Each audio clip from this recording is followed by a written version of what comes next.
Out tonight, and what a great compliment from David and the team to have me moderate. Just a quick background on kind of the setup for this is Architect Sarasota put on a 4-lecture series recently, earlier this year, and the DSCA thought it would be valuable to kind of have a follow-up conversation to that, to kind of make sure the momentum, the discussion kept going in the community for that. And so they thought it was important for this group to come together, and very thankful for the panelists that are joining us to kind of continue that community conversation in that. And I think that's good for us. We are going to have a moderated panel discussion here for the first portion of this, and then we'll move on to audience Q&A. And there are 3x5 cards that we will have people fill out their questions, and we will ask those towards the end. We are going to try to leave as much time as possible for that, so please make sure to get the cards in the back, Dave, is that right? Cards are in the back. Fill those out. We will collect those and make sure we get as many questions as possible asked. So please do not hesitate to fill those out, get those questions in, and we will ask those at the end. So just to start, as we're thinking about smart, sustainable growth here, this first slide is a personal privilege that I took, was to look at kind of the index growth of how the community has grown over time from a population perspective. Those two top lines are Florida and Sarasota County. So you can see from 2000 till 2023, as Florida has gone, so has Sarasota County. The center line there is the United States, as it has grown. The bottom line here is the city of Sarasota. And interestingly, you saw a dip. It lost population from 2000 to 2010. So that gives you kind of a sense of kind of the rate of growth for communities, both the United States, Florida, Sarasota County, and the city, kind of where we stand, and maybe why these discussions are so pertinent today, because on Sunday, which has kind of instituted some of this conversation, this was front page of the Herald Tribune, was downtown boom, $780 million of construction projects. Inside of the article, they map these things out, just to kind of orient you. Number 4 is right down the street from where we are, at the Marquette. So you can get a sense of where these $780 million of construction projects are coming in. And I think rightfully so, it was worthy of a conversation of how that was going to develop in the future of these things. So where we wanted to start with the panel discussion, and this was talked about by Victor Dover at the Architect Sarasota Series. He was looking at the growth in Sarasota and said, well, what are you going to do with all your prosperity?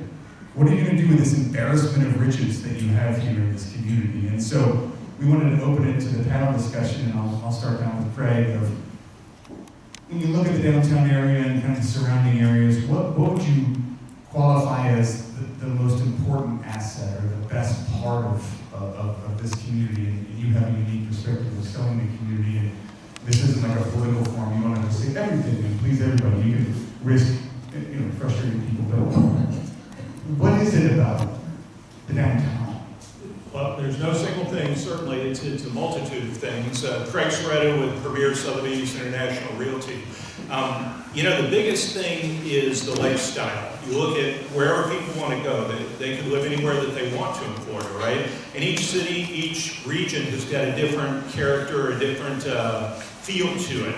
Sarasota has got a casual elegance to it. It's got a kind of cosmopolitan feel to it. So you have a well-educated, diverse audience in the city, which helps to create a welcoming feeling and an open feeling, as opposed to a metropolitan area like Tampa that would just be considered a big city and doesn't have as much of a home feel to it. So it's a smaller city.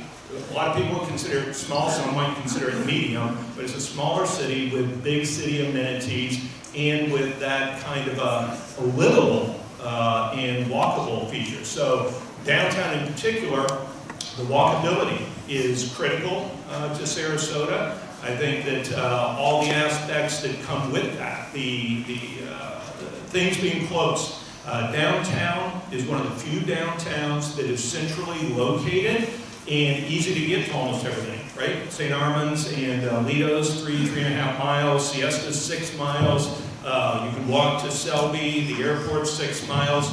There's not many places like that. Tampa, no. St. Pete, no. It's 45 minutes to an hour to get to the beach. And so part of it's location, but I think that more than that is that livable and welcoming feel, which comes with a combination of walkability, good streetscapes, good, like the planters around that are so welcoming and people don't even notice them, but they feel it, and Sarasota has a very good feel to it. Again, I'll go back to casual elegance, right? So it's got some luxury, but it's not Naples, which is not casual elegance. Naples is I call it a country club community, and that's not a negative. The people who want to be more private and exist in a more enclosed environment, or a more, I don't know what the right is with their group, fit there great. And they may not like this as much. The people who want to walk around, go to Selby, go to all the various things here, find this a more open feeling type of environment. We have to maintain that feel. And of course, have to maintain the ability to get around and have motion without being too big. So, that's good. Thank you for helping me. I took it for granted that I know everybody's sitting up here. So, Craig, who just spoke, is managing broker for the Sarasota region for Premier Sotheby's, and Lucia is the Director of Development Services for the City of Sarasota. Nick is the Chief Engineer for the City of Sarasota. Heather is the President and CEO of the Sarasota Chamber of Commerce, and Howard Davis is a board member for Architect Sarasota. So just make sure we all know each other in the room.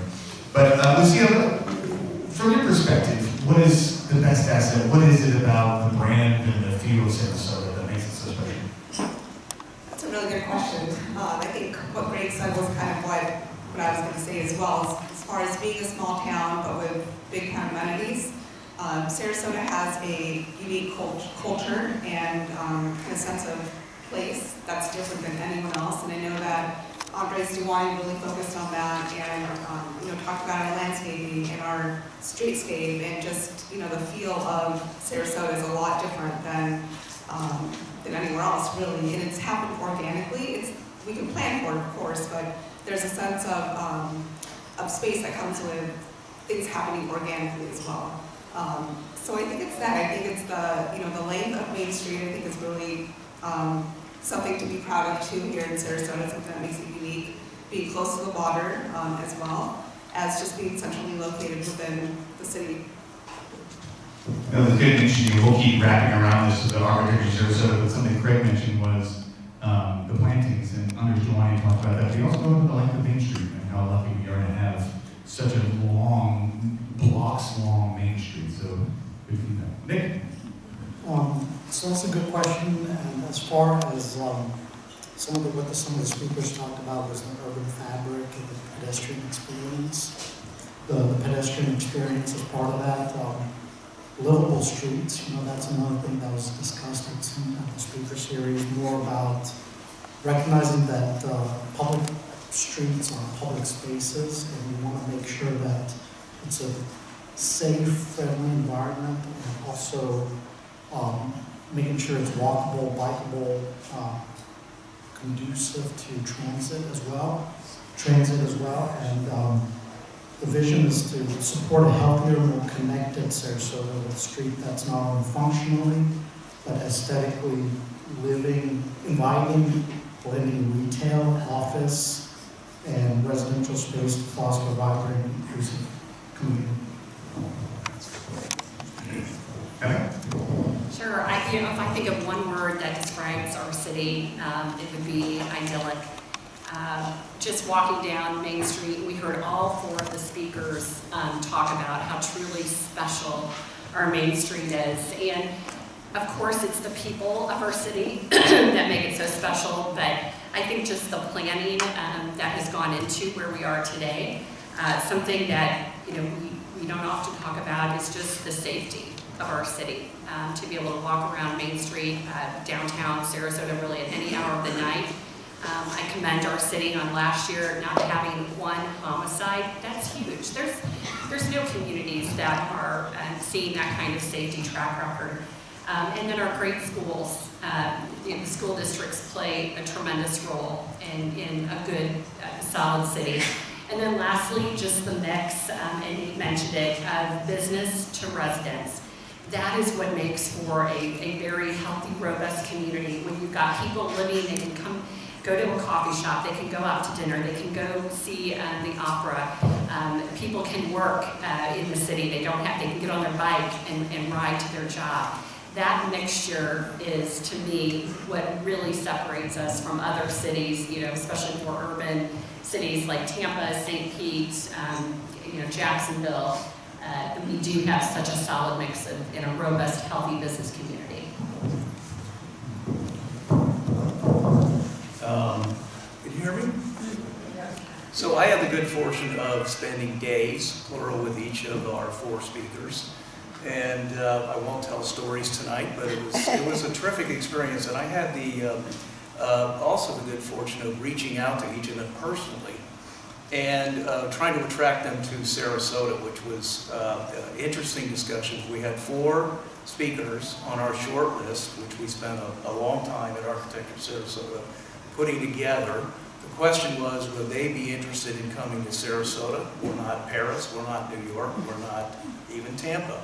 And the interesting conclusion to that was all 4 of the speakers were not just an okay, but enamored of the idea of coming here. And I expected when they were here that we'd get more critical comments. We had weather like this, I walked them around, and you heard the results if you came to the speaker series. So we're blessed with what we have here. I'll mention 3 things as attributes to respond to Kevin's question. One is, I think the people here, Heather mentioned that. I think it's an important attribute. And someone was just telling me the other day, you know, how respectful and polite people tend to be here as opposed to other places they've been recently. So the people matter. The natural amenities matter. I think sometimes we take that for granted. This weather, our location next to the water, the breezes, a couple of the speakers mentioned the breezes off the water, so we shouldn't take for granted our setting here. And then we have at the downtown core just a fantastic downtown. I've been everywhere in Florida. I'd say we have the best of the downtowns in Florida. And I think after spending time with each of the speakers, they came to that same conclusion. What resulted was by the time they got up to speak in front of the group, between the weather, the good food, the hospitality, the people, they were in love with Sarasota, and a couple of them actually told me that. And so we have a lot of positive attributes here. The city is of a perfect scale. It's walkable, as a couple of people have said. It's got a nice mix, which other panelists have mentioned. It's evolved over time. It's not a new Disney-esque, sprung from nothing city. And the closer you look, the more you can see what has happened over time. And then most importantly, and I think this is a missing element, it's almost ephemeral, it's hard to get your hands around this.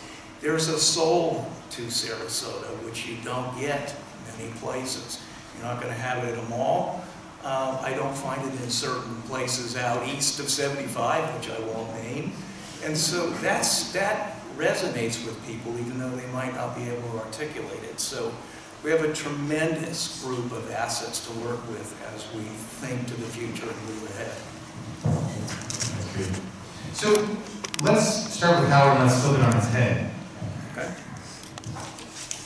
What are we missing? And maybe even more so if you want to be critical, what have we gotten wrong? What have we looked at over the past 10, 20, 30 years that, as we sit today, we look back and say, that was a miss? I'm not sure I would point out, Kevin, a mistake. I think right now all of us are aware of the tremendous growth pressures. The graphs are a little bit misleading. We have in essence, a built-out city. It's very small geographically, so you're not going to get the same percentage growth you're going to get in the state of Florida, or you're going to get in certain other places where there's unlimited land for development. So we've got a small built-up city, but the amount of development that's happening here for a city of this size and for a city that's essentially already built up, we're really getting redevelopment. That's different than new development inside of the city limits. And we don't have a vision for the future, to put it most broadly. I talk to people every day. about the future of the city. Some people are afraid, some people are optimistic, some like the development, some aren't as enamored of it. You can't take a journey without a roadmap and a destination. We don't have a roadmap and we don't have a destination. The Duani plan, which for its time was really a path-breaking plan, he maintained that he invented public participation, but I went to planning school years before this plan was done. And we talked a lot about public participation, but in terms of substance, it's a good plan, but it's also an antique. It's essentially 25 years old at this point. And where that leaves us is we're in a reactive mode. Every one of the speakers, in his own way, said you need to be planning, you need to look ahead, you got to get out front of what you're doing. They said it in different ways, but the underlying message was there. We have got to have a vision for the future. We need to have a fresh look at where we're headed. And we don't have that now. So we're in a reactive mode. I'm very familiar with Lucia and the rest of the people at the city. They're dealing and our commissioners. They're dealing with what's coming in the front door. It's almost impossible with the pressures as they are to pause and take that longer look. So we're also going to have to realize our planning staff, our city staff more generally, are just as busy as they can be in this reactive mode. So somehow we're going to have to figure out, my opinion, how do we develop a new plan? How do we take a fresh look at things? And how do we do that recognizing that the time and the ability of the city staff to handle that kind of task is pretty limited. So that's what I would say, I guess, first and foremost, Kevin. Okay. I would first start with, I think we're missing the opportunity to have young professionals be a part of our city. And that speaks to where we are with affordable housing. We surveyed, the Chamber surveyed our young professional group. We had over 550 responses. 96% of those responses said that they were currently being impacted by the lack of affordable housing and really not being able to live here. Over 30% said that they were commuting over 40 miles a day. So we talk about traffic and transportation issues. Well, when we have people, having to commute 40 miles a day to get to their job, that is a problem. And so I feel that we have a tremendous opportunity as a city to start looking at projects that include that element of affordable housing, that we have a good mix of people that live in our community. And it's important. We have community leaders like teachers and firemen and policemen that are not able to live here. And I don't know about you, but I certainly don't want to live in a community without those important community leaders. So I think that, to me, is front and foremost. I would agree, certainly with Howard, that we are in need of a plan. The Duani plan got us to where we are now, which we are a great little city, but we're 4 years, away from that comp plan, and we really do need to get up to date and collectively come together to come up with an intentional plan for our city. So I think looking at how as population grows, the infrastructure needs to be adaptive.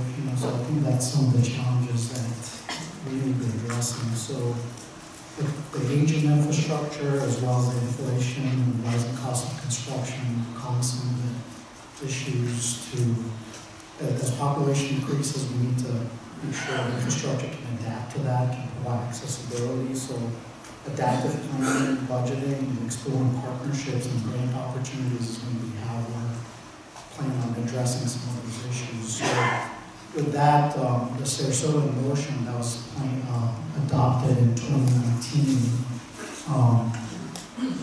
right now, city staff is working on implementing some of those strategic projects. There are top 10 priorities in there that infrastructure projects that are called out in there that we have to implement. So that's something that we're working on diligently, and that's something that we're going to have to address as infrastructure, inflation, and rising cost of construction happens as we start moving towards the planning side. So as far as the question of what have we missed in the past, That's a tough one. I would say probably transportation. That's not my level of expertise, but I think that's kind of an area that has lagged a little bit with our growth. I think there could have been probably more stuff that we could have done to plan for the growth and to plan for more multimodal transportation and to get people out of their cars and use other means of transportation. I do agree with Howard and stating about the downtown master plan and needing more of a master plan for the future, which we are starting to talk about and to look into, which is pretty exciting. I think because now we've seen what the downtown master plan implemented. We actually see it now being built, and now we can move forward and see what do we want the city to look like moving forward, and how do we want it to continue growing. I would echo what Heather said in a little bit. I'm an analytical person, a numbers person, and I would tell you that when you look at the numbers, the segment of the market that has seen the greatest slowdown is the under 500,000, right? You can blame it on interest rates. You can say, oh, it's the interest rates that have caused that segment, and that's true, right? People who are buying under 500,000 are much more likely to need a mortgage, and that has had a big impact. But it's not just that. The condos that were $250,000 a couple of years ago are now $450,000. So even if the interest rates were still zero, they would have difficulty affording those. We don't have a shortage of people wanting to buy $1 million plus homes and condos, right? That's not our challenge. Our challenge is the housing for all the people that provide the services and do the work that everybody needs and wants. And it's not just the price of the housing. Our average rental rates are higher than Naples. Okay? Most people go, whoa, I didn't know that. All right? And I remember back in 2005, 2006, I used to say, man, Naples has a real problem getting workers because they have to live so far out, regardless of what kind of work it is. And we kind of got that problem now. Back to Heather's point, you look at the massive growth in Parrish, the massive growth in Northport. Those are great, and there are some affordable housing there, but they don't want to work here.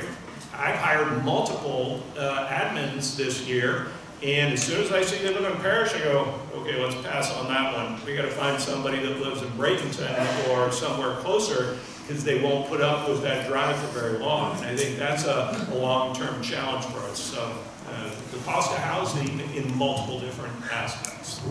That's interesting. So Howard, I want to kick it over to you, and we'll start kind of segmenting this conversation a little bit. I think we'll get into the planning and the key takeaways from the lecture series later, but I want to just get an insight for the group into what was the impetus behind Architect Sarasota setting up this lecture series? What were the objectives? What was the, we weren't doing this and then we were doing this. Why? Our board chair is here. Is this on? I think so, yes, I agree. It's open. Good. Our board chair is here, so I have to be careful. No, I'll tell you what the origins of it were. I'm downtown every day, as I'm sure most of you are, and I have conversations with people every day. And the recurring theme was, what's happening downtown? I don't like what's happening downtown. I don't like that project. I do like that project. It was just all over the board, but it was generally a sense of, I don't know where we're going. And I thought, I'm not sure myself. I know about the Duane plan. I know about the plan before that.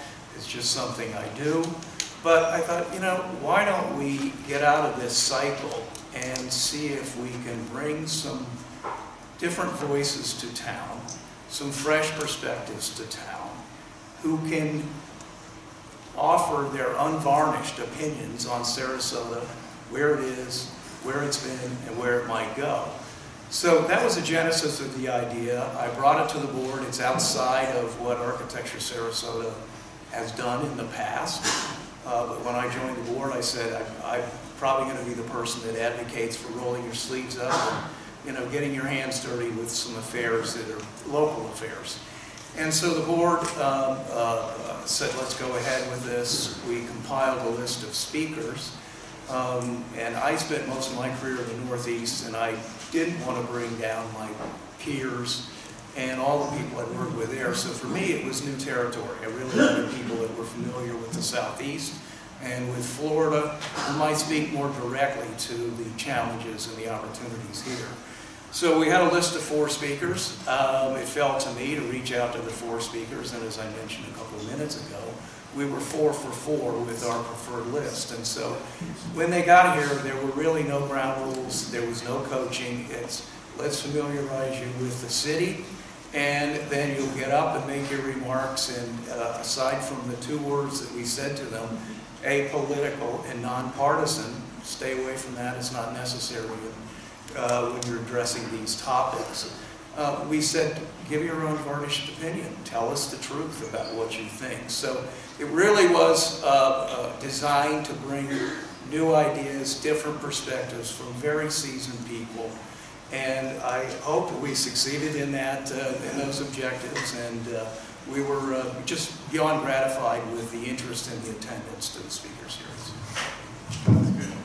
Lucy, I want to throw it over to you, and Howard just mentioned, it was mentioned a couple of times. Can you talk a little bit about, Andre's joining us here, and he put together the Downtown Master Plan for 2020. Can you talk a little bit about what we see today in 2024, how it was guided by that plan, and how it worked and how it didn't work? So after the Downtown Master Plan was adopted by the City Commission, a series of zoning text amendments were developed, and that is what we use now, my department, to analyze projects and review projects. So that, we call it the Downtown Zone Districts, is a series of form-based codes. So it kind of tells you what the form is going to look like as far as the streetscape. Generally, it's buildings that are close to the sidewalk, some kind of frontage with like an awning to provide shade, windows, something to make, walkability enjoyable. So elements of this plan, the Goewey plan, were implemented in the zoning text, that we use today. Administrative approval, which is something that a lot of people don't like, was also a part of that. The idea was that if you know generally what the zoning allows for, then it should be administratively approved with no public hearings. What we see a lot today, and what I think has caused a lot of interest, is what exactly was in the master plan as far as the height, the bulk, the scale, the setbacks or the lack of setbacks. Just kind of what we see being developed out here are the principles in the Downtown Master Plan. And to that point, I know you're not the policymaker as the plan was adopted. Is there anything you look at it now in planning or development services that is anything that's the most outdated, or something that is really begging to be looked at? I think there's a few things. I think with any code, you have to look at it and see, especially when new projects come in, see really how it works. I think one thing that the code tries to do is push the buildings close to the sidewalk to help pedestrian activity. I think what we found a lot is that it's maybe a little bit too close to the sidewalk, and there isn't enough room for the sidewalk. So I think that's kind of what we're finding now. Sorry. So I think for that, believe it or not. that's one that comes to mind, because there's some zone districts that have a maximum setback, not a minimum, but a maximum. You can't exceed that. So I think that's kind of been limited in a sense.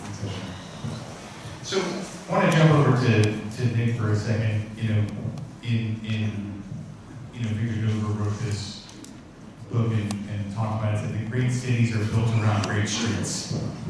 And so we think a lot about our street design and how we get around places. And if you look at the Nolan plan, the buildings have all changed, but the streets kind of stay the same. They're kind of laid out, they are what they are. And so if maybe you do or maybe you don't subscribe to the idea that great cities are built around great streets, but right now we've got our Main Street that we've been talking about, and Nick, I know we're looking at planning for Main Street. There's a survey underway. I think we have a community visioning workshop scheduled for April 2nd. Could you talk a little bit about the process and where we stand with, behind visioning for Main Street? Thank you for that question. So Main Street was part of the Sarasota Motion Plan, and part of that was to redesign Main Street. And the focus, right now we're in the process of focusing on public engagement, on the visioning process for Main Street. And what we want to do is we right now have a survey that's open, an online survey. It's on the website where anybody can take it till April 26th. And so far, we've got already 700 comments on that. And we hope to get more by the time that the survey ends. And then public right-of-way survey is happening as we speak. So we're trying to get a full survey of Main Street. And we expanded Main Street from all the way from School Avenue to all the way down to US 41. So we're trying to, continue Main Street, just to make sure that it's got a unique aesthetic feel to it, urban fabric, where it's more pedestrian friendly, and also slower speeds. That's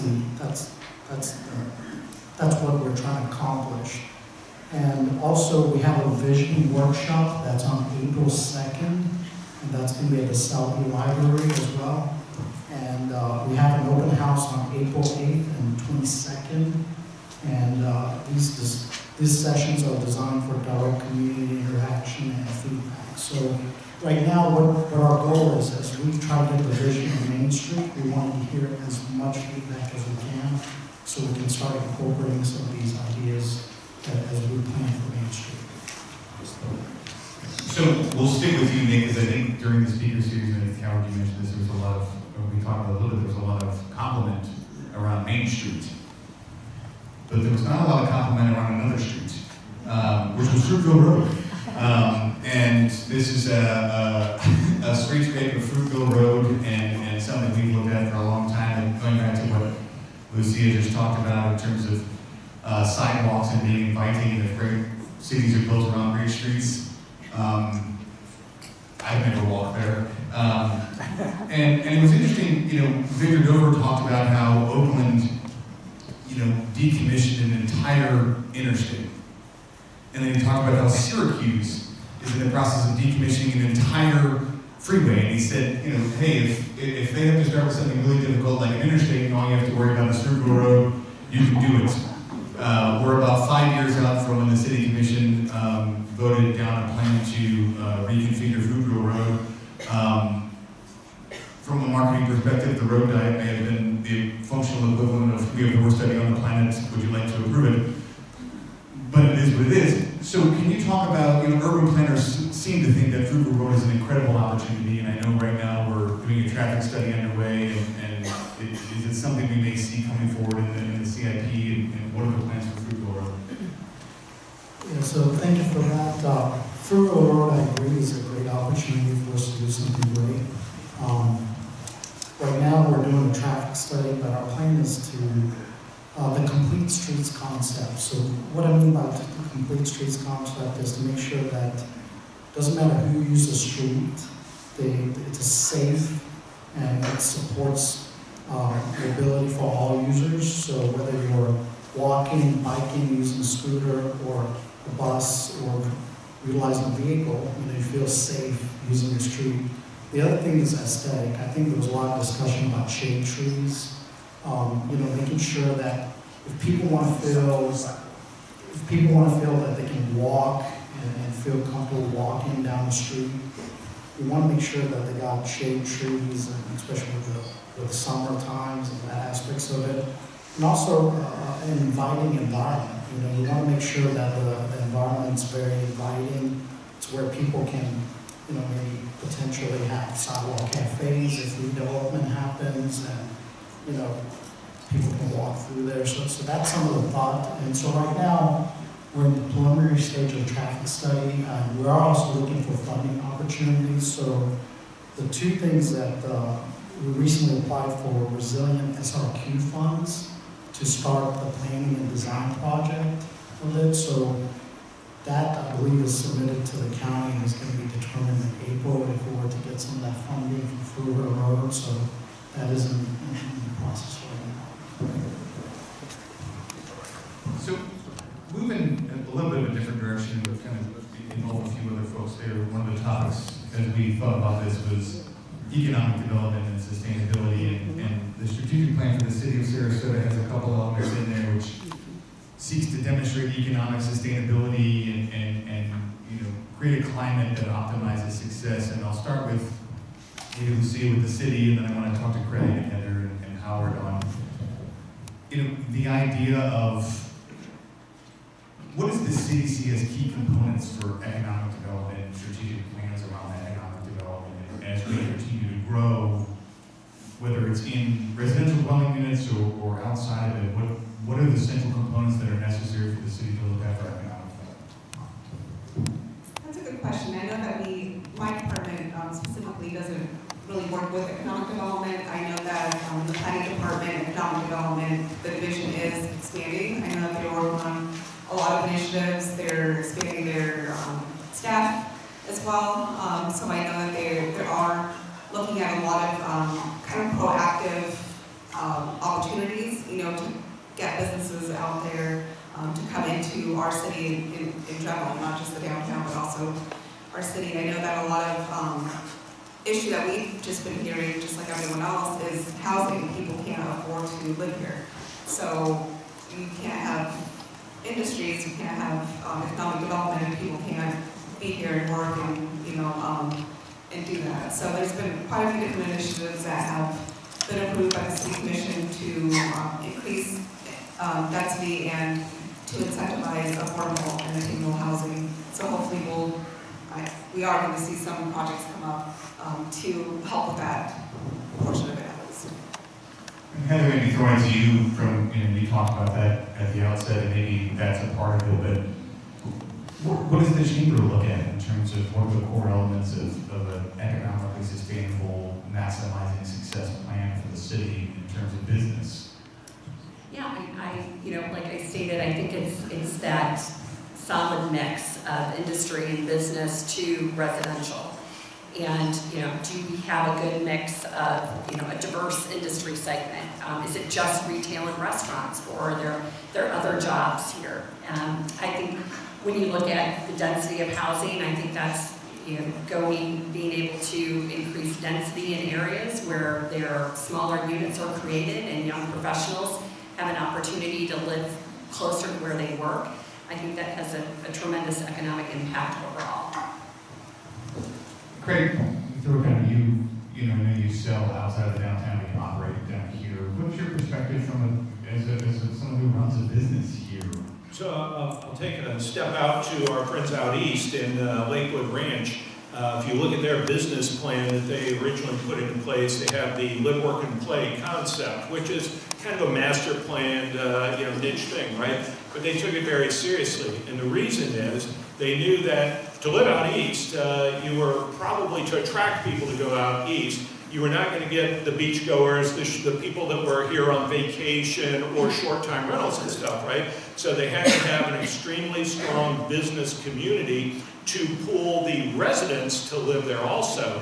And I haven't been selling for 8 years because I manage, but when I was selling, there was actually, and Ian could answer this maybe, but there was actually more office space in Lakewood Ranch than there was in the city of Sarasota, which I thought was brilliant. And they took away a lot of the business opportunity from the city. So when I look now back down to Sarasota, we have a lot of demand for office jobs, for, you know, some pretty high-paying jobs. I'm in the plaza, and this is expensive space. I competed last year with another tenant to get some space, and I lost because he was willing to spend more money. We're 100% full. We're not like the cities up north that are having all the commercial problems. A lot of you work part-time and would like to have an office or a communal space.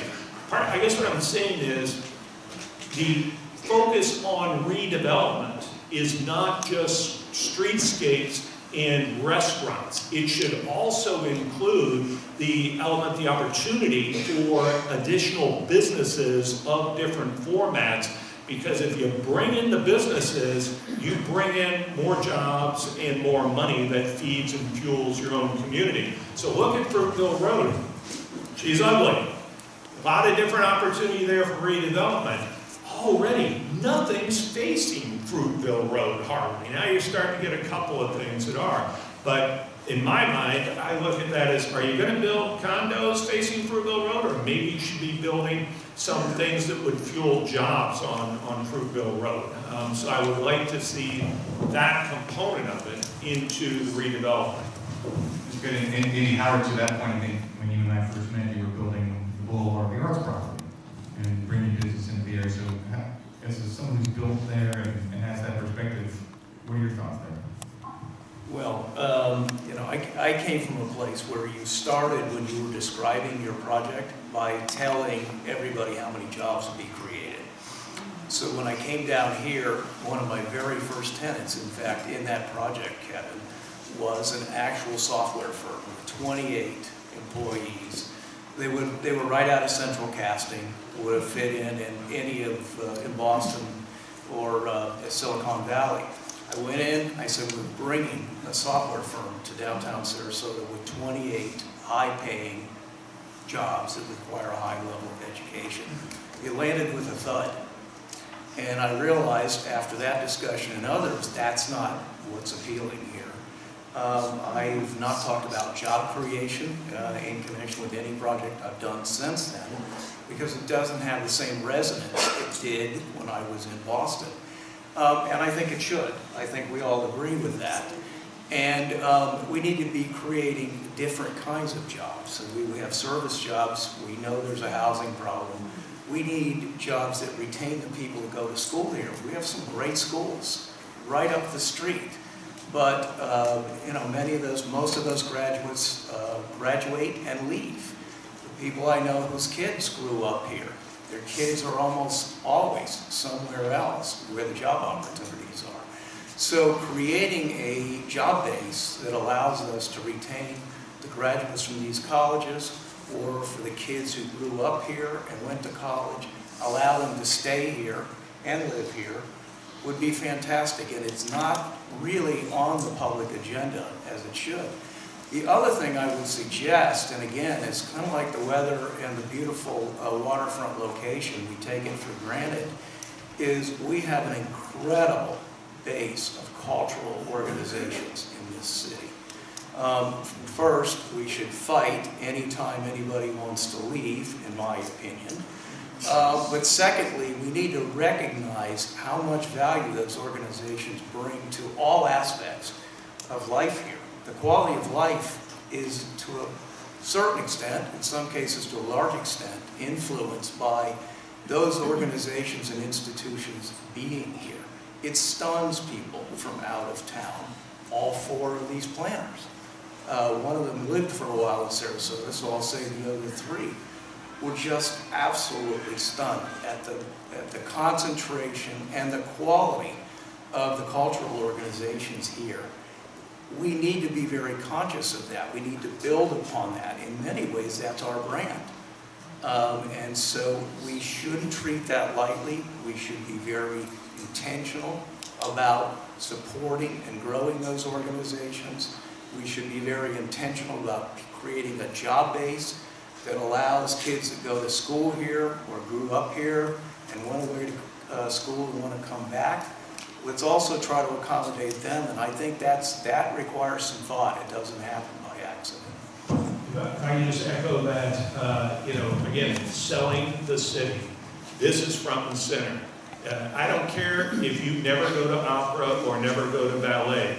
You subconsciously appreciate the fact that it's here, and so do the other people that are coming here. It is critical, all of them, I'm not just saying opera and ballet, the whole concept of cultural components are critical to our future, just like the office space, just like the affordable housing. That has to be in the conscious plan going forward, and not just up to somebody else to decide. And I would agree. Fight for it to be downtown. Whether you live downtown or not, fight for it to be downtown, because it is our character. And I'll just add that, you know, all the people people that are the performers and the lighting and the stage directors and the people that hand out the programs, those are all people that need housing. Those are the people that we're talking about. And so, you know, the jewel of our city is the arts and culture, you know, that we've built. We are known throughout Florida and really the world for those cultural assets. And we do need to assist with, you know, helping those organizations to be able to have housing, affordable housing for the people who work in those institutions.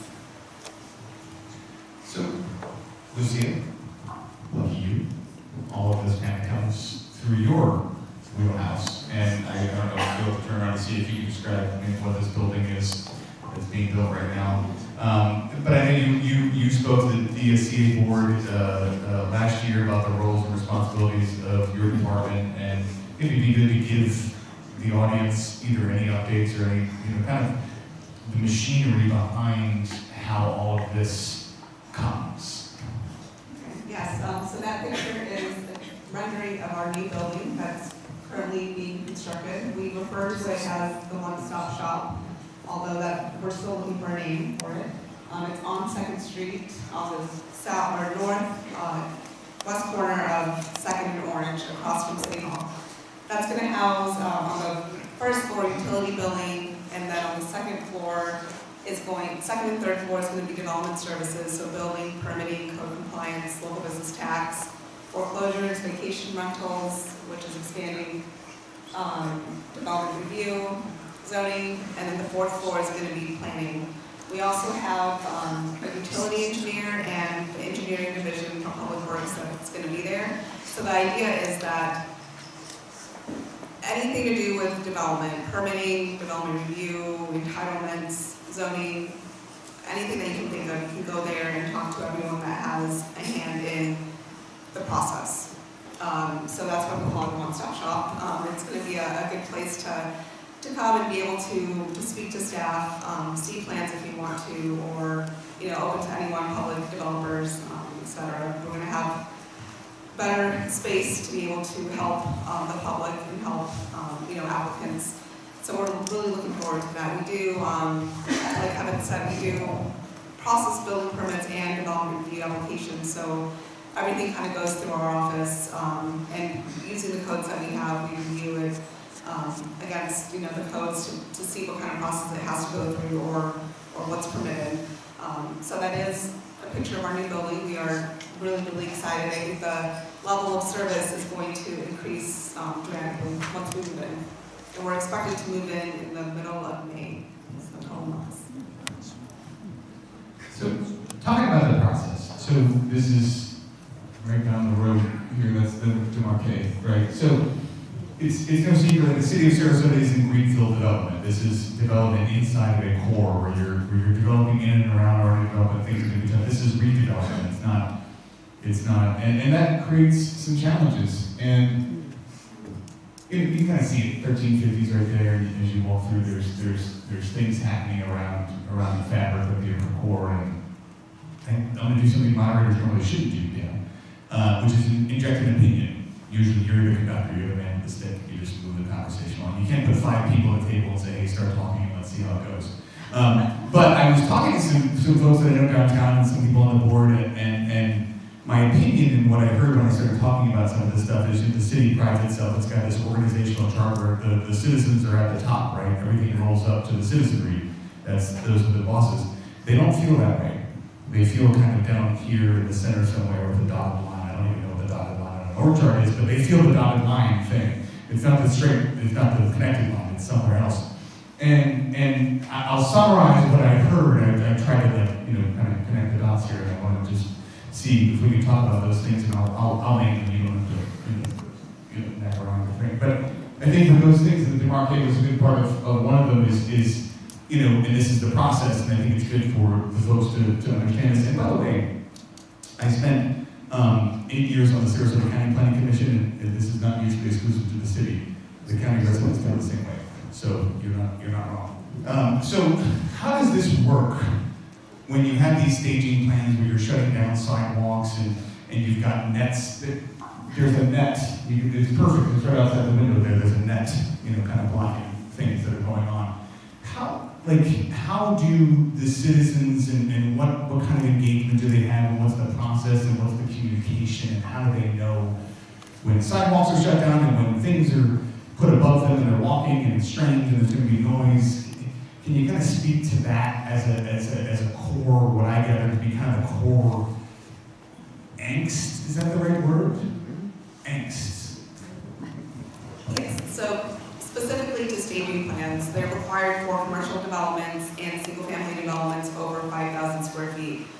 A staging plan tells us how the project's is going to be constructed, both in the how deliveries are going to be sent to the project, what kind of closures they're going to need, where parking's going to be for the inspector and workers, etc. I'll let Nick talk about sidewalk closures because that's what engineering does.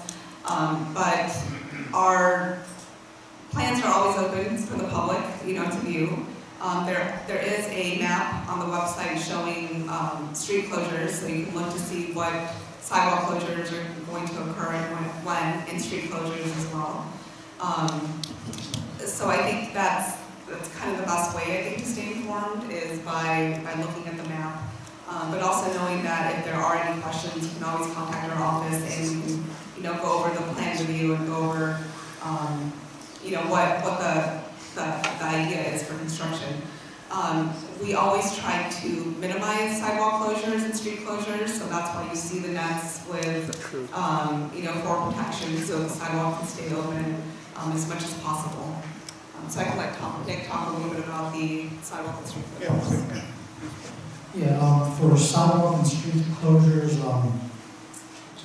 so as you can see, there's a lot of development that happens throughout the city. So in order for a contractor to access their site and to get their project built, they'll need to take some public rights away. And one thing that we do have in our code and in our is that we charge a fee per day for them to utilize the right of way. The other thing that's important is also safety for the public. So sometimes it may be that they may have to take a detour to avoid the site so that there's no safety issues with pedestrians and that side of it.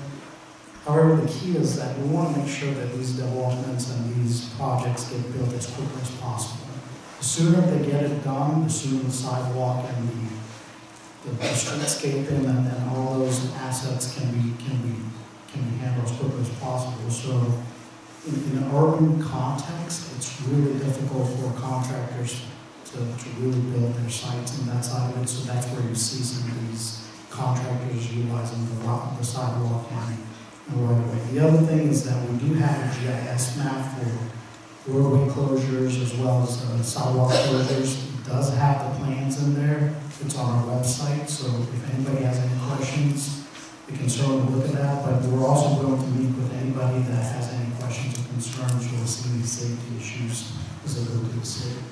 That's great. Today, point out that I'd love to both you and Lucia. This isn't, I want to make sure I cover this because this was, and Andres wanted to talk about this. He said when I met with people, this is the things that I heard. So I thought it was good to get it out there. So that's a good one. But people, by the way, say the same thing about FDOT, by the way, which is, hey, we do these things to check boxes. We don't do them to get material input. We don't do them to really internalize these things and have them affect what happens. I don't want my sidewalk closed. Well, my sidewalk's not closed. And how did that happen? So talk about that public input. When they reach out to you, how is that internalized in the city, and how does that go to whoever is applying to shut it down and make changes, and how does that work from, David's mouth to the demarque? How does that work? Okay, so I know my staff specifically, when they ask for closure as well as sidewalk closure, we try to push them to not do that if they can. We also push them to provide a different site plan to see if they can access the property in a different way and that side of it. And sometimes there's no option, they provide all the other options and engineering, evaluations and different options as to how they can minimize the closure of those activities. then we allow them to do it. Certainly if there's other concerns and they're doing it a lot longer, we do charge them per day fee to use the right of way. You know, so that's essentially what we do. Lucy, from just a development permitting services, how does that work? For sidewalk closures and street closures, specifically in staging plans, our zoning reviewers also look at each phase of construction is going to have different needs. So the first phase is going to have, you know, there's more ability to stage your items on site. So we make sure that people are really taking advantage of that and not just saying, well, this is the easiest, fastest way to do it, so let's just do it this way, because that has an impact on the public as well. So I think we really push people, just like Nick said, to minimize the public impact, knowing that in an urban environment it is going to be an impact because it's so constrained and so tight. That makes sense. And I'll move on after this. I don't like it was a preponderance. What do you do when you hear these concerns? When you have people going, hey, you know, I'm not being heard, and I don't understand what's going on, and this is not optimal. How does the city, and I know you're not a policy maker, the policies all day here about how certain things work, but when the city hears these things, what do they do? How does that resonate internally, and what happens? I always try to you know, to listen and to educate, you know, whoever I'm talking to. It depends on what process we're talking about and what, you know, ability administratively we have to change things and make sure that everyone is being treated equally and abiding by the rules. So we try to, you know, to find a common ground, essentially, and to try to, you know, can't make everyone happy, but to try to just make sure that everyone is being heard and taken care of as much as possible. I want to move down, kind of switch off this a little bit, although it's on it, because this is going to be this is like the next, well, it's been the last. When they did the John Nolan plan in 1924, they were worried about development and traffic. So here we are 100 years later, you know, when Sarasota County did its first comprehensive plan, the epoxy plan, it was development and traffic. And so this is where we live. So Craig, I want to throw back to you, this is just a selection of the map I showed earlier of what's coming online.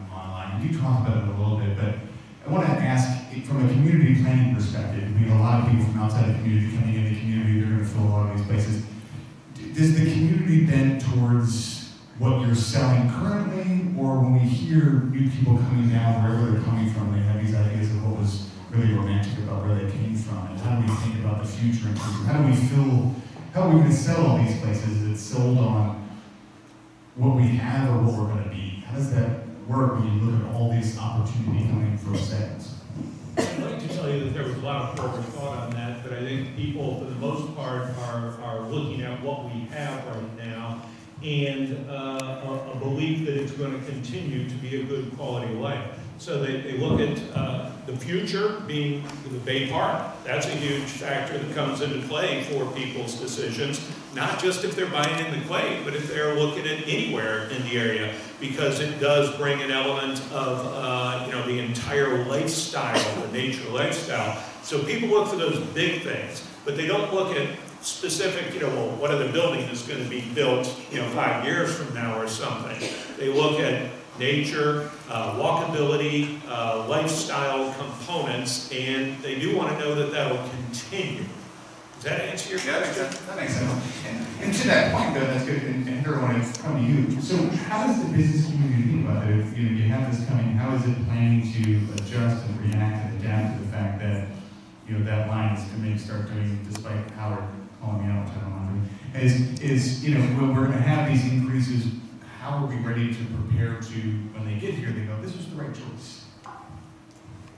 Well, I think, you know, if you look at all of these projects, these are all, you know, beautiful projects. I just wonder, all the people moving here, who is going to, you know, work the jobs that are going to need to service all of the people who are moving into these condos. And so, I know I'm kind of threading this through my entire message today, but we really do need to look at, density opportunities, smaller units, so that we have people who are able to work in our city, who can serve our city.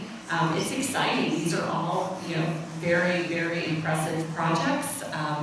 But we have to have a good balance. What makes for a rich community is a diversity of ages, a diversity in our industries, and we're getting a little bit top heavy when it comes to the condos. I just want to say that the growth is not going to stop. The Florida Chamber has stated that about 1,200 people a day are moving to the state of Florida. And although there's been a little bit slowing, I heard the latest number, it's dropped down to like 800 people a day, but the growth is coming. And so as a city, for us to be intentional about that, when we look at net income migration, it's $4.8 million an hour based on W-2s that are relocating from other states, high tax states like New York, Illinois, California. That net income migration is coming to Florida, and obviously Sarasota as well. And so, that kind of wealth, it builds, very large, expensive condos. And I'll just go back to, having a healthy business community where we have people we have jobs that are in the city, and then we have a good mix of our younger professionals, like Howard spoke about. That's an important component that we really need for our city. To Heather's point on that, the people that are coming here, regardless of where they're coming from, it's irrelevant. They do assume that we will have enough workers to continue with the lifestyle. So my wife works at volunteers at a food pantry every week. And yesterday she had a conversation with one of the ladies there. She's like 33, 34, and she works at Starbucks. And she also works at the food pantry when she's not working at Starbucks, which is fantastic. And she was complaining because they had, that day, the day before, 2 people to do the job of 6. And that's become a repeating theme, right? She's thinking about quitting Starbucks. You're not going to be happy if she quits Starbucks, right? Because one person isn't going to be able to do it. And so that is a component that everybody doesn't think about when they're buying a condo. Are there enough workers here? They think about after they go to Starbucks and they can't get the service that they want. So, Howard. With all of that's been said, we did these 4 lecture series, and you talked about the objectives and what they were doing, and you talked about maybe future planning. So what were the key takeaways? What are we left to do if we talk about, hey, we got to do things thoughtful, maybe we need a new plan, we've got, attainable housing,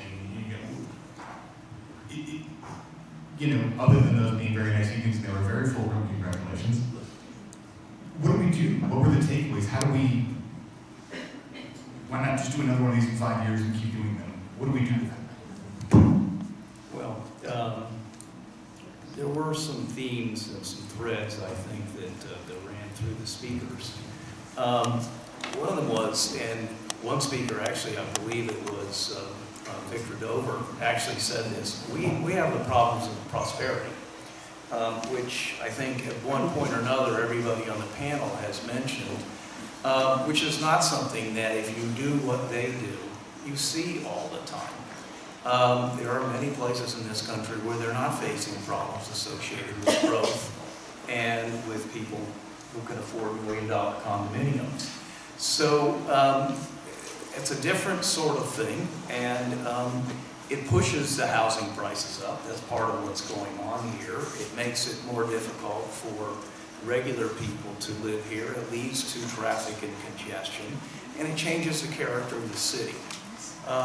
We're not going to stop that. I agree with Heather. It's going to continue. The challenge for us is to somehow tease out these quality of life issues, these things that are so important to preserve as we go forward, and create from that a consensus vision, which I believe can be done even today, about where we're headed, because we're going to grow. People are going to come here. We've got to deal with these problems of prosperity, as I described them, and then he picked that a version of that up, Victor Dover did. These are good problems to have. There are solutions to these things, or at least ways we can make a dent in these problems. So we should be thinking in those ways, and I'm not sure that's the way we're approaching our policy making and our plan making. Let's accept that the growth will be here. Let's accept rather that a certain kind of person is going to be attracted here. But let's also understand that there are many people that get forgotten along the way, and we need to accommodate those people as well.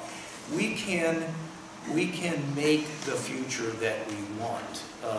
You can choose your future. You don't have to accept the future that's being delivered to us. And I have often said to people, failure to plan is planning to fail. And so we've got to get out in front of that. So to me, that was a theme that ran throughout all four of the speakers. We probably spend too little time thinking about climate change. We don't need to talk about why it's happening, but it is happening. I grew up in Florida. I've seen these changes over my lifetime. They're market, and they're not going to slow down. So we need to deal with that. And overall, I think we've got to start acting with intention and stop reacting. And I think every one of the speakers was emphasizing that in his own way about where we are. So let's accept where we are. Let's try to build a consensus around a vision for the future. Let's rally around that, and let's move forward in an intentional, thoughtful way rather than a reactive, divisive way.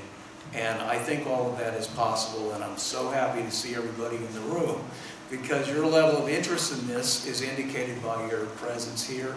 Your level of interest in this is indicated by your presence at the Speaker Series. The point of that Speaker Series, by the way, was not just to bring a diversity of viewpoints into the room, but to offer some hope and some ways of approaching these challenges that are positive, so that we can make positive change as we move forward. So it's not to do this again and again. Some people say, what are you going to do for an encore next year? I hope this time next year we're talking about a plan that we have for a plan. And by the way, that plan is not just a Duane plan. That's an old-fashioned physical plan. There are things that are in our environment now and part of the planning world that didn't even exist when Duane did this plan. There was no concern for affordable housing. It just wasn't on the agenda. There was no concern for climate change and resiliency. It wasn't on the agenda. So there are new topics. Citizen participation, in his case, consisted of what they call charrettes. They're still done, but it's getting business people and government people to sit down at the table with the planners, not reaching out in an extensive, broad-based way to take the temperature of the people who live here and develop a plan that's consistent with what everybody would like to see to the extent that is possible. So anything that's done needs to be done with the highest level of public engagement that we can achieve, and I'm absolutely confident we can get there. All of these planners, by the way, having spent time with them and having had wrap-up sessions with them, felt the same way. A couple of them, I think, would love to come back and actually do the plans.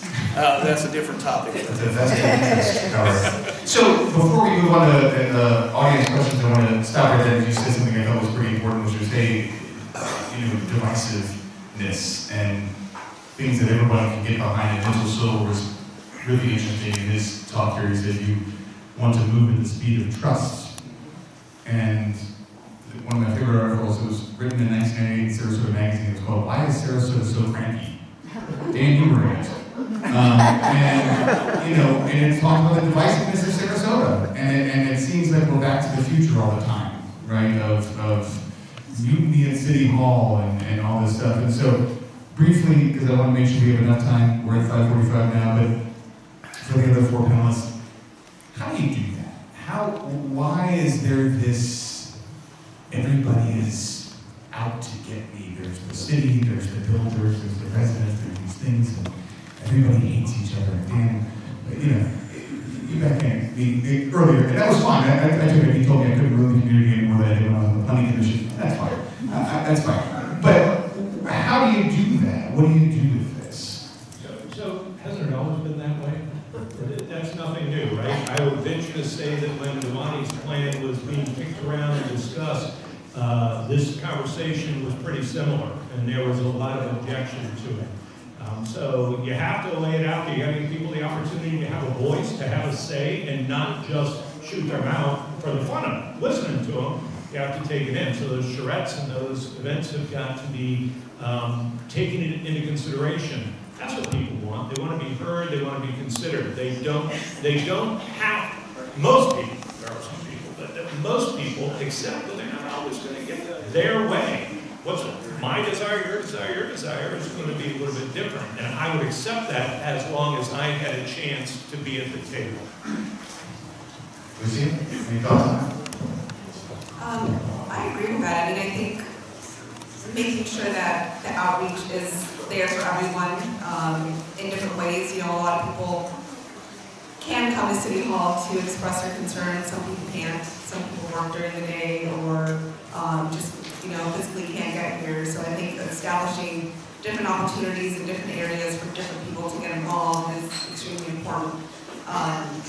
One thing that was on a previous slide about community engagement that my department's working on is having the public be more engaged in even administrative review. So having more input and more opportunities for that to happen, you know, is something that is really important to us and something that is extremely valuable. So I think, you know, not everyone's going to be happy. Everyone has different interests, and as long as we can all get together and just share those interests and maybe try to come to some kind of common ground is what's necessary. Agreed with all the speakers about public engagement in the sense of also reaching the people that typically don't show up, how to get them involved and how to get them as part of the plan. That's really important. The other thing that's important in building trust is transparency. Just putting all the information out there, letting people see whatever we're going through, and being frank with them too. At the end of the day, once we get feedback from everybody else, you know, put it out there and say this is what we can based on the feedback that we receive from everybody else. And again, everybody's not going to be happy, but you know, the key is to make sure that we get everybody involved at all levels and also ensure that we're transparent and telling what we're going to do. Before Heather answers, if you have any questions on the 3x5 cards, you can pass them kind of to this side. We'll come up and collect them. I want to make sure we have ample opportunity to give everyone a chance to ask a question. Good. And if I butcher anything, I'm sorry. Heather, sorry. Yeah. You know, I think Dewani, you know, he shared the process of public input and making sure that we are hearing from not just the people who are able to show up and spend, you know, 2 or 3 or 8 hours at City Commission waiting to make a public comment, but to make sure that all of the voices of our community are heard. You know, most young professionals, they're working during the day. They're not able to go and have their voices heard. A lot of people running companies are working, you know, 5 and 6 hours a day, all day, and they're not able to come and participate. So I think, you know, making sure that the public process is all-encompassing to all of the voices in our community. I'll just add, you know, one thing I thought that was very interesting that Mitchell Silver shared was talking about that younger generations are consumers of experiences where older generations are consumer of goods. And I think that really plays into, you know, the placemaking and the intention of coming up with a plan is that, you know, the younger generation, they don't want the big houses. They want smaller spaces. They want to be outdoors. Their living room is Bay Park or Selby Gardens or Payne Park or, you know, St. Armand's. You know, that is their living room. And so making sure that their voices are heard. I agree with Howard. I think just the intentionality of coming together, collaborating, getting everyone's opinions on the table, but then moving forward with a plan. You know, plan the work and then work the plan. So we'll move on to audience questions. We've had a good deal of them, so I'd ask that, and this isn't because I don't value all of your opinions, but I want to try to get through all of them before everyone goes to dinner, so if we could try to succinctly do this. So the City Commission voted to increase densities and height along US 41, Fruitville, 301, not 31, 301, sorry. And other major roads. We had 2 commissioners in dissent and 3 in support. I don't know the percentages, but this is the lowest percentage of any plan in the state, and so I trust Dan's an expert in that stuff. So it comes up for a final hearing on April 1st, where we talked about this affordable housing, and there's a difference between how you provide this and things and density. So should we be thinking about this? Could this be done better? Should we be thinking about it differently in terms of how we do these height and density bonuses? Is that am I getting there? Not really. I can't make sense. You left out the main thing. What main thing? Can I explain? Two of the 5 commissioners voted no, because in return for a big increase in density and height along all the major roads for multifamily housing mainly, the smallest requirement for affordable housing Should we in any similar plan in the state was put in here at the behest of the developer. Is this a good plan? You don't want to hear another view, Kevin. It's not that, Dan. I don't think your question's not getting You asked. didn't read my question. The smallest requirement for affordable housing in the state I read that part. was You all heard that, right? I did read was that. in this There's a plan. lot of heads nodding. I read that part. So the 2 commissioners that care Very most good. about affordable housing Craig. voted no. Should this be done better? I'm not in planning, and I can't answer that from a planning perspective, but I do meet with and negotiate with a lot of developers early stage before it ever gets to you guys, and they accept that they have to bring some element of affordable housing, but they're developers, and so they're looking to maximize profit, and so they're going to produce whatever will be acceptable to the code, to the plan, and still maximize profit. They're not going to go below that, I guess I would say. And so it's a complex question, and I'm not sure I understand the question beyond that as far as the percentage of the commissioners and stuff that you're asking. On the plan to increase height and density, the percentage that's required, the lowest in the state, should it be done better? I think of it as, the quote, sacrificing good for perfect. I think that we're moving in the right direction in terms of increasing density, and so that is a good thing. And I just don't think continuing to talk about it and bring it up at meeting after meeting and kick the can down the road, that is not going to get us more affordable housing units. Neither will that plan. So there's a couple questions in here about parking, and I want to try to synthesize them. One is about, and this is maybe for development services, and maybe you can talk about this too. I don't want to think about the streetscape, but when you have concerns of shopkeepers and parking on Palm Avenue is full, and are these people really there to shop in the shops, or are they workers? And has the parking master plan that was adopted after a result of the Dewani plan, how are we doing with parking right now? And after the paid parking was implemented, how has that affected what's happening downtown in the shopkeepers and in the business and economic development? There's a lot of fear when that came in. So where are we with the downtown parking situation, and how has that affected business, and how has it affected the downtown residents?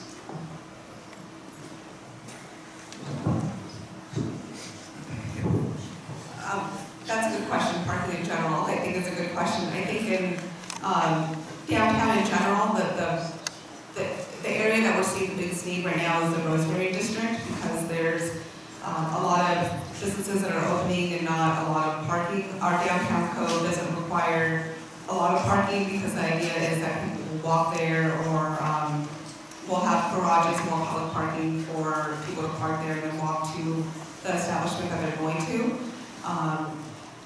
We haven't heard a lot of issues outside of the Rosemary.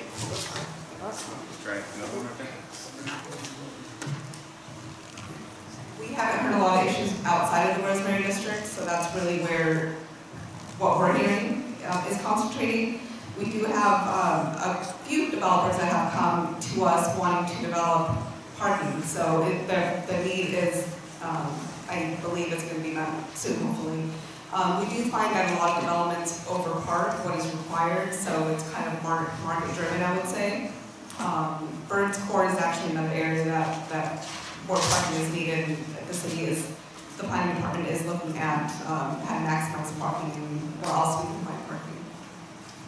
Most of the developers are happy to put public parking in if it increases their density or gets their plan approved. They're happy to do more up, no question. From a parking aspect, I would comment that we need more stuff like the Whole Foods garage. Whether it's agents or employees or whatever, they get, a discount through the city. I write a letter to the city that they are employed downtown, and for 25 bucks a month, I think it is, they get to park in the second floor, not the first floor. I tell everybody that we bring on, that's where you should park, and they do. And they're not sitting in the parking spaces on Main Street and blocking all the tenants and stuff. And so I love that component, and would like to see more of the parking garages and projects to have an element of that for businesses.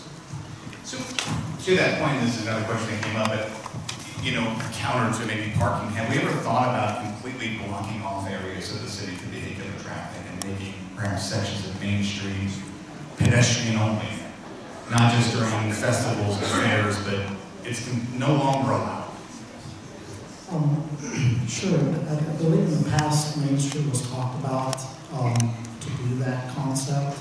And right now, we kind of have a smaller version of that when we have the farmers market and those aspects of it. So that's something that is, we've heard some public comments on the R1 survey to close the, to potentially have some sort of concept where you can close part of Main Street in that aspect, but also making it flexible to where, if emergency vehicles or that needs to be able to come through, there's ways to do that as well. So moving a little bit, and so this is about building height, and I think we have some good thoughts in here. So, and I think Dwani talked about this. I don't know if the other, he said you get to a certain height and it just doesn't matter anymore. But when you think about number of feet versus number of stories and interstitial space and how this all works in terms of finally getting to the ultimate height of a building, how do we think about that? What are the pros and cons of thinking of taller buildings, of shorter buildings, of interspersing those in and throughout to create a landscape? And are there any changes of that ahead in the progress, or any thoughts about how to apply that to a future plan? Go ahead, Howard. I see you're not ready. Couple of thoughts on height. And I did talk to all of the speakers about this, and their opinions are really consistent with most urban designers and most planners, which is once you get up to a certain height, you're not really seeing what happens up there except for the distance. We have a different set of issues here. We have bulky buildings, and so the general thinking in the world of urban design, and it's been this way for some time, is taller and thinner is better than not so tall and, let's say, squat. We are moving toward not so tall and squat. And so they were expressing this in different ways. You might have heard Dwani say shade and breeze, because he's coming from Miami where they've got walls of buildings. We're heading in that direction in certain parts of this city where the breezes can no longer get through. And so one thought is it's not the height per se, it's the thinness of the building and the ability of light and air to get through.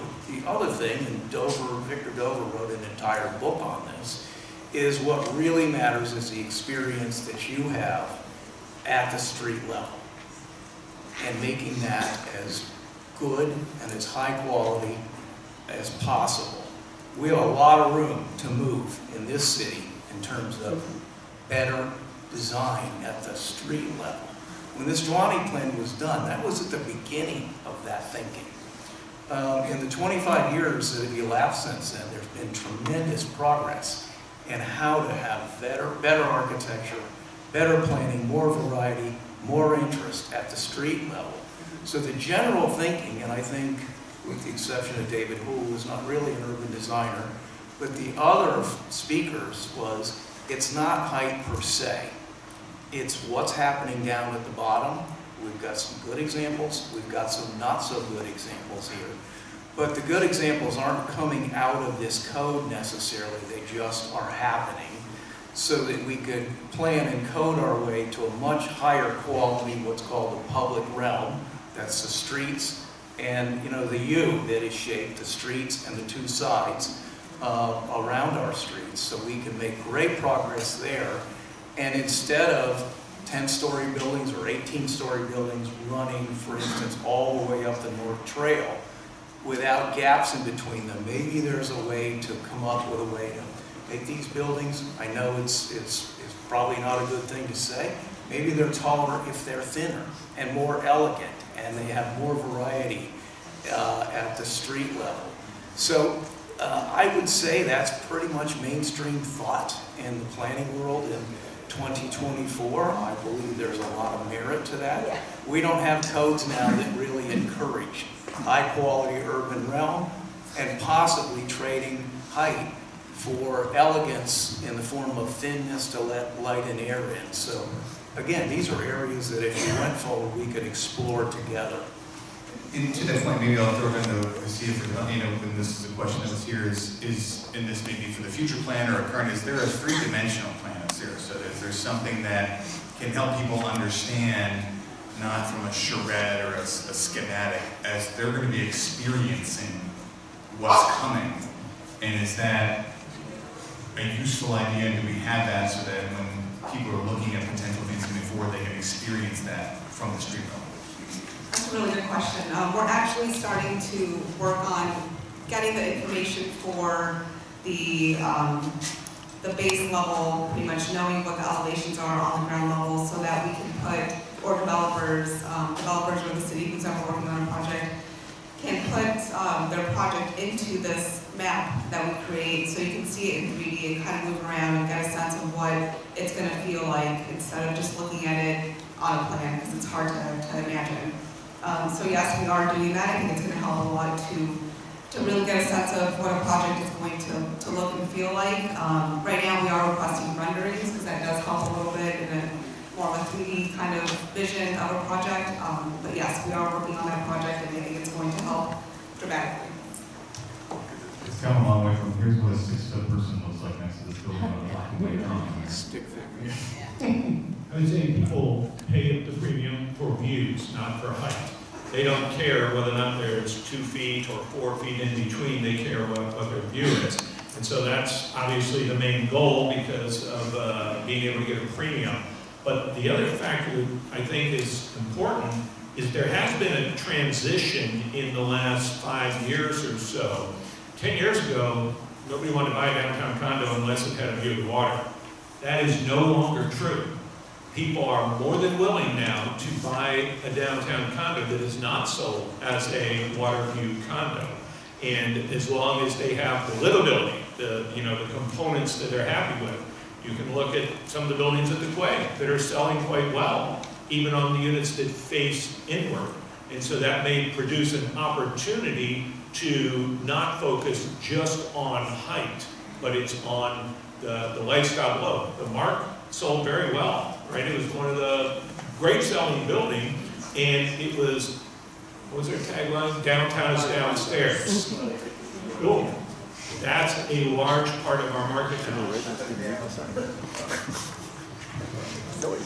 So we talked a little bit about parking and how that works, but we have a question here about specificity around public transportation. I've heard talk about some of the IRI coming back up and the breeze trolleys in place. So as we plan for the future, how do we do have a long Main Street? It's a big area. How do we get around it? How are we moving people around when it's 95 degrees and the idea of walkability is nice, but it's not quite a reality? Well, right now, the Bay Runner trolley runs all the way down from School Avenue to all the way down to US 41. So, I mean, continuation of that is really important. We do have also scooters people who decide to use scooters or could use that as well. Pedestrian, obviously making it a very comfortable walk, you know, with shade trees and street furniture, and that aspects of it is going to make it really important for people to feel that they can walk through Main Street. And then, you know, future concepts, there's always thoughts about autonomous vehicles. There's something called the beam concept. It's, I think, where it's a small moving vehicle that's completely autonomous and moves people. So, you know, if there's a parking garage at a little distance, they could potentially get on this, you know, autonomous vehicle to get them to the destination that they want to. So there's multiple ways that we're planning for the future so that we can have multiple opportunities throughout downtown. So I don't know where to go with this, but I think this is coming from someone who lives in the Rosemary district and is asking about the completion of a pocket park, but kind of more broadly looks at it as the essential role of parks. And as we think about future planning for the city of Sarasota and not only the large swath of things like Bayfront Park, but the pocket parks and how we activate those things. Anybody want to talk about the importance of when we develop planning, we think about the future of both how to build and maintain the parks in the city?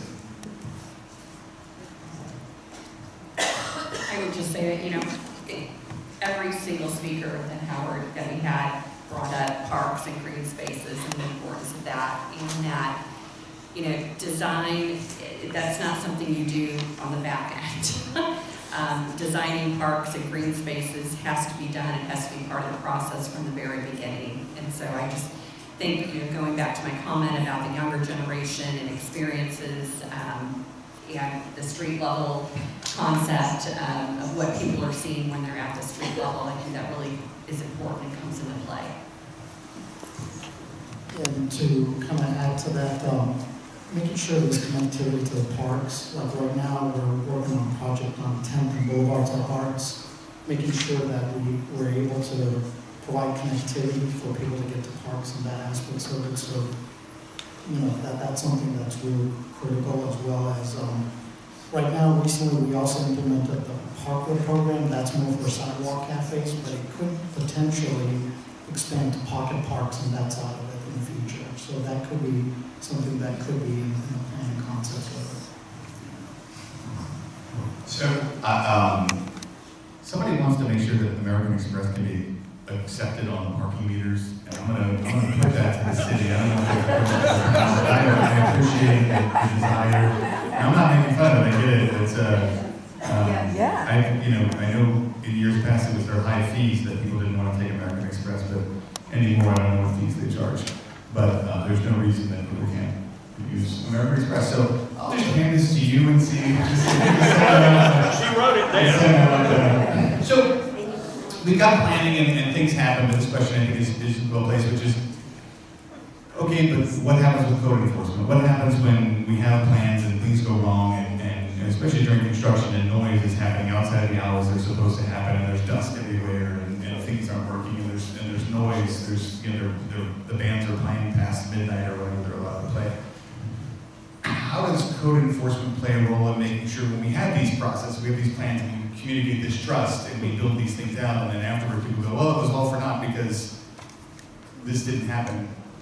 Talk about the role of code enforcement and how responsive they are and how they make sure that the community's expectations are met through this planning process.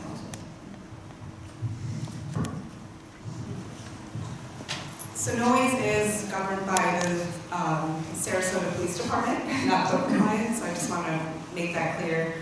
So if there's ever a noise violation any time of the day, you just call the police department. Our code compliance officers do work from 8 to 5, Monday through Saturday. They're off on Sunday. However, we do have an online option if you want to submit a complaint. You can call, you can come in person when we're available. We have talked about having either nighttime code compliance inspectors or all weekends, Sundays as well. Sometimes we'll have, if there's a special event, we will have a code compliance inspector there on the weekends or at night.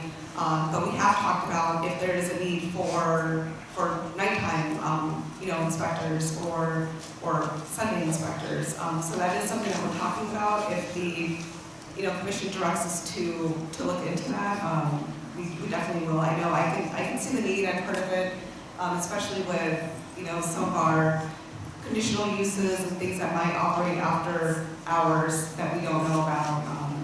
But as of right now, we do take complaints, submitted electronically or in person or by phone. And we do look into it. So we might have some good thoughts kind of across the board, and I think it's good. This is about affordable housing, and you might be surprised that you and I might be more aligned than you think. So one of the questions is not about bonuses, it's about smaller size of units. And Dewani talked about this, is the way you get affordable housing is you really crunch the units down to make them smaller, and then they have to be much cooler, he said. They have to be really neat and interesting and effective. And so we're, in thinking about the future plan, how do we incentivize or how do we implement something that builds in smaller units where you don't have these sprawling 3,000 square foot condos that are on the 13th floor and they have all these things, but you have these things that are inherently smaller to help be a part of that tool chest to move towards more affordable units. If that's a possibility, you may disagree with that thesis. I think it's pointing to me. These are part of a toolkit. Smaller units. When I left Boston, we were building 300 square foot micro units. And they're right. For some people, that's a choice. And we should certainly allow those units. We should encourage those units. The affordable housing challenge, which would take 10 of these seminars to touch the surface, needs to have as many ways of approaching and attacking that problem as possible. It's not just through density bonuses. I'm personally in favor of more direct intervention. I think we should be building more housing. I think there's a great example of the Loss on Lemon of a project that pulled together many different sources of financing that came out great, fits right in the middle of the neighborhood and serves a huge need. And I'd like to see 10 more Loss on Lemon. My son is an electrician in Aspen. They can't hire school teachers. They can't hire municipal workers. They're building the housing for the service workers. And we're not far from that place. And so I think we need to do what we can to encourage through incentives, to the extent that it makes sense, developers to provide this. But having spent many years in a city that has one of the toughest affordability problems in the country, and that's Boston, and seen over 40 years all of the things that were tried, by the way, together with great success. There are many more things that we could be doing here: micro units, developer incentives, direct intervention, changing parking, streamlining permitting. There are all kinds of things. We've just scratched the surface. And we need to keep working on this, and we should not take off the table the concept of building the housing directly, because the one way you're going to make sure that all of the units are affordable and that they'll stay that way long term is to build them that way and put them into a program that keeps them that way. So micro units are great. There are examples. We're not inventing this. And so there are lessons that have been learned from that. There are lessons as to how to encourage them. We should be learning those lessons and taking advantage of the experience of others. Okay. I'll just add that Sarasota County has the Affordable Housing Advisory Council, AHAC, and they have put together a list of 12 recommendations. Again, we are not the only community in this country facing a housing crisis. And so what they've done is really pulled some best practices from other cities. One, I agree with everything that Howard said. Another item is a community housing trust, in being able to create a funding mechanism that would keep that funded. I think those are some really good recommendations. You can find those on the county's website. You got to approach it like a private business would, and that's really what I think you're proposing. My son-in-law bought a restaurant and opened it in Bar Harbor. Can't get workers, right? Because they can't afford to live there. What did he do? He bought a multi-family building, and his workers live in the building. That's part of their compensation. So he built it into the cost of running his business. Maybe we'll stay with you, Craig, unless anybody from the city. What's that? So here's a question, you might know this with the market. So we showed all this stuff. Is all of this stuff actually going to get built? You know, are we going to run into another market where we see all these proposed things that never actually come to maturity and never actually happen? What's the likelihood that all of these units we saw there actually get built? Yes and yes. All these are going to get built, and yes, we will have more market cycles where they'll go into a dead time. That's the way it always is. But at the core of it, you got to look at where we are as a society. You look at that first slide that you had with the growth of the nation, the growth of Florida, and you know, this is a desirable place. And we're still in the midst of the baby boomer retirement phase. And that's going to peel off in about 4 years, right? There's a turning point where that starts slowing down. But the millennials are bigger than the baby boomers. And back to Heather's point, they may not have the exact same desire of product, all right? But they want to live here. And everybody said, oh, the millennials will never buy anything. They want to be footloose and fancy-free until they have a child. And then it all changes. And now they want to have a place to live. And so, to answer your question, the United States of America, not just Florida and Sarasota, is extremely well positioned from a demographic perspective. We have got a massive generation that is coming in right behind the declining generation, and good for us. They like Florida too. So there will be some things that don't fly because they won't fit the product or the price for that buyer. But for the most part, everything that's on the table right now is probably going to be fulfilled, probably going to be built, unless there's a clog that hits a particular unit. There's demand. Lucia, and I'm trying to move through these as fast as I can actually for sure. And maybe I'll look to Lucia and Howard. So in Duani's talk, he said, I forget the name, I'm going to draw a blank, but he said at one point in time the most important architecture in the world was happening in Sarasota. And there was a historian that commented on that. And what is the architectural plan now? When you see all these things coming through, what is guiding the aesthetics of what's happening here and the visibility and how it looks and how it feels? And if at one point in time the most important architecture in the world was happening in Sarasota, is that true today? And if not, why isn't it? I think that's kind of subjective, the later part of that question, but I would say that we don't, as a city, we don't have architectural standards. We have height, setbacks, window calculations, things like that, but we don't dictate design, and we don't have any kind of criteria for design. So everything's kind of just happening just organically, I guess. We don't have any kind of review for design or aesthetic. Yeah, for the street side of it, we do have the engineering design criteria manual that does dictate some of what the streetscape needs to look like with shade trees and that aspect of it. We're in the process of trying to get that adopted. So that all has street furniture, the way the street feels like and how the street will be and that aspect of it. So that'll be the plan. And also the roundabout and artwork in the public spaces, all that creates the culture that we're looking for the future. Well, we don't have architectural review, as Lucia said. I'm not sure it's a good idea. I've seen places that have it. You'd be hard pressed to say that the results are better.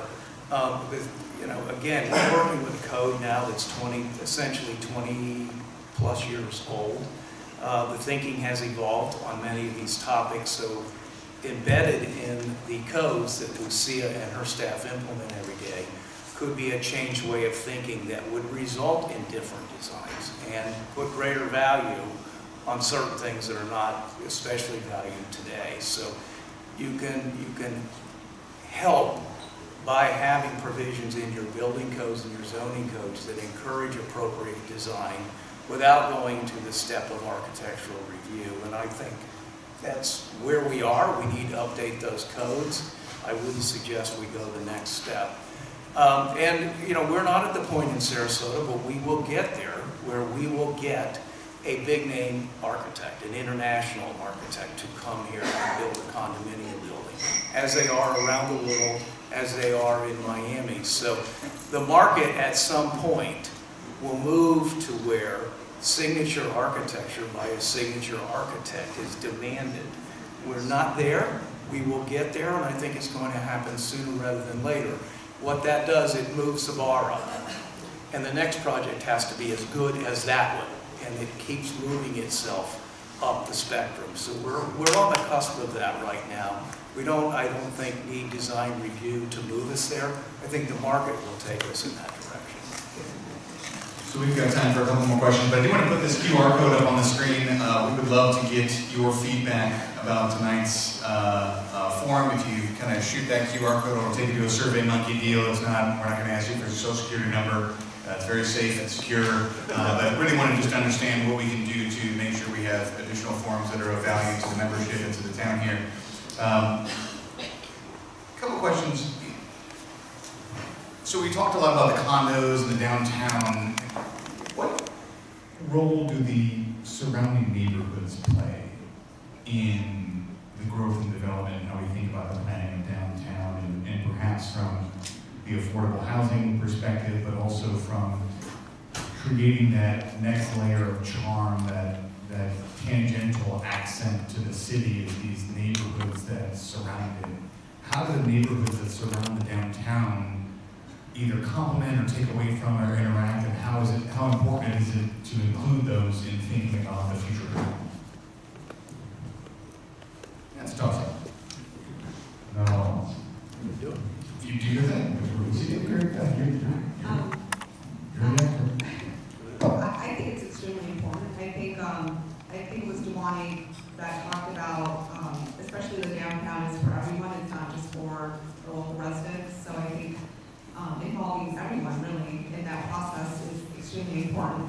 All of our neighborhoods have a uniqueness about them. So I think it's keeping that uniqueness and making them have that individuality, I think is really, really important. And kind of empowering them, if that makes sense, to keep that charm. But I think it's important. I think it's like Laurel Park, for example, is right next to downtown. They're going to be impacted with what happens greatly. So I think it's extremely important to involve neighborhoods and to consider, their character and their just kind of how they evolved. Agreed, and you look at the zoning differences in those little different pockets. I think it's important to keep those separate. You look at Rosemary District, that's a completely different zoning requirement, and it's such a cool neighborhood, and it attracts a different person than the person that buys right here in the core of downtown. Together, those make up the character, along with Laurel Park and Golden Gate, etc.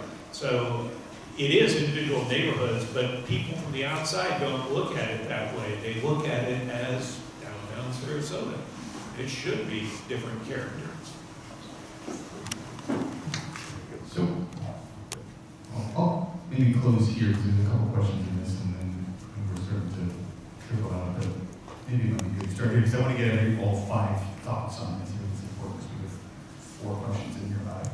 And Duane talked about it. And the questions are about maintaining kind of an old Sarasota, old town, small town feel. Is that what we are anymore? Duane said you got to take off your short pants and buy a suit. I think was I didn't fully appreciate the analogy, but whatever. I've never owned short pants maybe. But what is our brand? Are we? Is the idea that Sarasota is a small town and has a small town charm and an old town area, is that done? Or is that here? Is that our brand? Is that where we're going? Is that what the plan would say? How do you view what Sarasota has been, what Sarasota is, and what Sarasota is going in terms of the lens of old Sarasota and small town? We'll start with you, Helen. Let's move down the line. Yeah, thank you for You're the welcome. softball. You know, that's a tough one. You know, I think what's really not recognized as widely as it should be, and I'll just start with Main Street because it's easy. Main Street has 10-story zoning all the way down. We're looking at a moment in time where we have 1- and 2-story buildings predominantly. We are also in Florida where there really is no down zoning. You can't take 10-story zoning where a person owns a piece of property with 10-story zoning and move it down to 2 stories. It's not allowed here. So we need to understand that the future is embedded in the zoning that we have in some respects. It can't be through down zoning that we preserve, let's say, the character of Main Street. But there are other tools that can be used. We were just, a group of us, in front of the City Commission on Monday, talking about a program, Transfer of Development Rights, which takes development rights from one place and moves them to another place. Directly applicable to Main Street, buildings like the Crest Building, absolutely perfect case studies for that. So, you know, we have to have a sense of reality as to what are the constraints we're dealing with, yet we have so much possibility. And that's where all of this is threaded, and the sweet spot here. As to the neighborhood plans, let me just touch on that very quickly.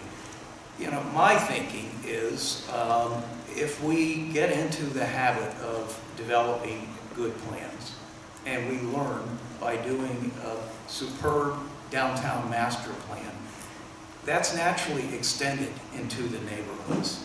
It's a mistake to try to do the whole city at once. We actually tried that in this city a few years ago, and it didn't get off the ground. So you have to start somewhere. The pressures are greatest downtown. Probably the importance in some respects is the highest there. But if we learn how to do planning 2024 style and do an excellent job with everybody possible participating and get us from good to great, then we can extend that experience out into the neighborhoods, which it should go to. So the downtown master plan would be a beginning, and we would extend outward into the neighborhoods from there. Kevin? You know, the one thing in life you can count on is change. And, you know, I'm sure a lot of people would love to just stay 21 years old the rest of their life. But the fact is that we're always changing as people, our community is always changing, and I think the importance of, you know, discussions like today is being intentional about what we want to be. Sarasota currently, it's an incredible, idyllic city that we all get to live in. We're all so fortunate. I mean, not just to live in Florida or in Sarasota, but just this country. You see what's going on in places like Haiti and Ukraine and Gaza, and we're so incredibly blessed to live in this community. It's not going to stay the same. People are coming here, and so the importance of coming up with a plan, like Howard said, you know, planning to fail is planning to fail. Or failure to plan is planning to fail. And so I think just the importance of, I think we're all, you know, hearing a lot of collective voices saying it is time for a new plan. I think a great example of people coming together is the Bay project and the amount of community input that went into that project. It's an incredible park. It's an iconic park here in our community, and I think, you know, we go into the process of this plan, getting that, seeking that kind of feedback from all of our community members. I think we have a tremendous opportunity here. So the reality is that population is increasing. So I mean, we're no longer a small city. But how do we keep a sense of character, quality, and the culture that we have? How do we keep Sarasota unique? You know, so that's something that through some of the streetscaping projects that you know that we focus on, I think making it unique, inviting, walkable, and also, you know, public art and public spaces and keeping Sarasota unique. You know, we don't want to just be like any other city out there. We want to be unique. We want to make sure that Sarasota grows, but it grows in a very smart, systematic way, and we want to make sure that we continue that place that Sarasota is as we continue to grow. So that's my perspective on it. I don't have too much else to add. I think what the panelists have said. I agree. I think moving forward, since we are going to grow, that's not going to stop. We can't downzone. We can't really change, people's property rights too much, but we can try to be intentional and smart about the growth. And I think something to keep in mind with the different plans and the different zoning amendments that come into place is that it's going to take a long time for development to happen and for people to actually see what the plan can, do. As we've talked about, the downtown plan has been in place for about 24 years, and we are now seeing, the last maybe 10 years what the plan actually entailed. So planning is long range. It's not going to happen in a year or 2 years even. It's going to take a while. So I think just trying to be intentional, trying to get ahead of the cart to try to, do things as best as possible is what we do. We keep our charm too. We sell real estate. The best way to sell real estate is to sell a lifestyle. That's more important than a building or a floor plan or something like that. So you have to be able to communicate a story. I still use the Duwani story with new people in town today. I explained to them about the concept of you have just a main street and you got to have a rectangle around it and recruit anchor stores to create a walking environment to make it pedestrian friendly. That story's kind of getting a little long, right? It's been around for a long time. It's still a good story because it has a lot of success to it. But the one thing that I hear that I completely agree with is the need to advance the future story and where the vision of that will be 5 years, 10, 20 years from now. Will it be the pedestrian friendly? Will it be we're a condo city? Will it be cultural? All those things. I'm not saying should or shouldn't. I'm just saying that being able to make a plan and whether we all agree to it or not, but make a plan that is going to be the target to go after is critical to our future. I agree with that 100%. If I could take a point of personal privilege, and one of my favorite parts about living in Sarasota is that it's undecided. And I came here 16 years ago from the Rust Belt, and I go back and the communities were as decided as I thought they were when I left. And they haven't changed, and they're not doing anything, and they're exactly why I left. And the exciting part about living here, and I've been here for 16 years, is that it does change. And human nature is to, on the continuum of unknowns, we focus on the negatives. But on the continuum of unknowns, there is good news.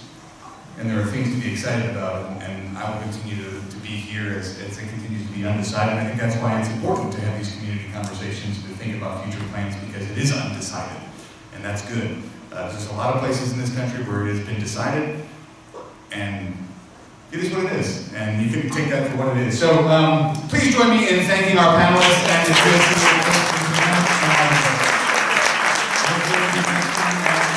Thank you all.